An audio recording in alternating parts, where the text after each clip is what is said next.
In 1993, Tupac poured his heart into directing Mac Mall's video Ghetto Theme, urging young players to rise above their struggles. A Bay Area rap legend from Vallejo, Mac Mall's journey was filled with hardship and hope. In the music video, Tupac, driven by pain and loyalty, sought justice for Mac Mall's untimely death. Feeling overwhelmed by the killing of his friend, Tupac gets up quick, walks outside, jumps in the car, shedding tears while Mac Mall's ghost rides shotgun. He attempts to avenge Mac Mall's death. At the gravesite, Tupac spots Stretch and proceeds to pull out his gun to shoot him.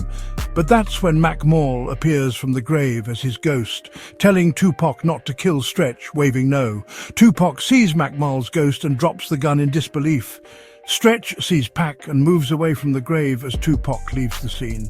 He had many works in the making during this time, including the classic cult film Bullet starring Tupac and Mickey Rourke. Tupac had Stretch cast as Dallas in the epic movie, bringing a hood element to Hollywood. In the 1990s, Stretch was a member of the iconic rap group Thug Life, formed by Tupac. Unfortunately, in 1994, less than a year after shooting the Mac Mall video, Tupac was shot 5 times at Quad Studios in New York City on November 30th. Ironically, Stretch was shot 2 times in the back on the same date. Tupac was shot 5 times at Quad Studios a year earlier, on November 30th, 1995, in Queens Village, New York.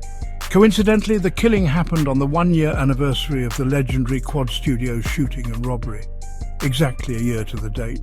Tupac thought Stretch may have been involved in the robbery at Quad Studios because they didn't do anything when Tupac got shot. From what I know about the criminal element, I'm thinking Stretch is gonna fight. He was towering over them. If dudes come to rob you, they always hit the big guy first. But they didn't touch Stretch, they came straight to me. Everybody dropped to the floor like potatoes, but I just froze up. It wasn't like I was being brave or nothing, I just couldn't get on the floor. Tupac. On October 11th, 1995, Tupac signed to Death Row Records. Exactly 50 days later, Stretch was murdered just 3 blocks from his home. So, once the funeral rolled around, Tupac did not attend. He said they were not on good terms when Stretch was murdered.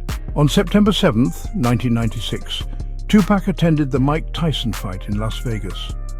Afterward, he and Suge Knight got into a fight with an individual right by the Grand Garden Hotel. They left in the BMW and were stopped by the police for the music being too loud and having no license plate on the rented car.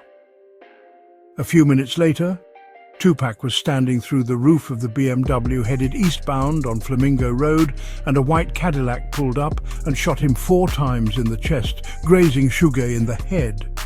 Suge turned the car around and headed toward the hospital, but the police stopped them.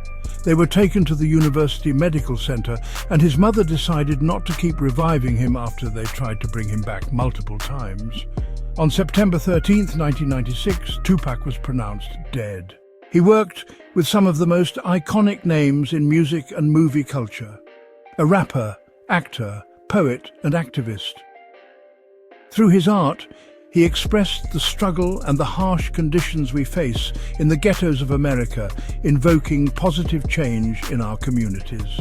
Mac Mall's lyrics still ring true today. We killing one another, just to show who the dopest while us brothers is capping, the blue-eyed devil is laughing. Tupac once said, the same crime element that white people are scared of, black people are scared of. While they waiting for legislation to pass, we next door to the killer. All them killers they let out, they're in that building. Just because we black, we get along with the killers? What is that? Tupac Shakur, Tupac Resurrection, 1971 to 1996. This is Rich News with the Daily News Buzz. Like, share and subscribe if you want to see more stories on icons who shape our world.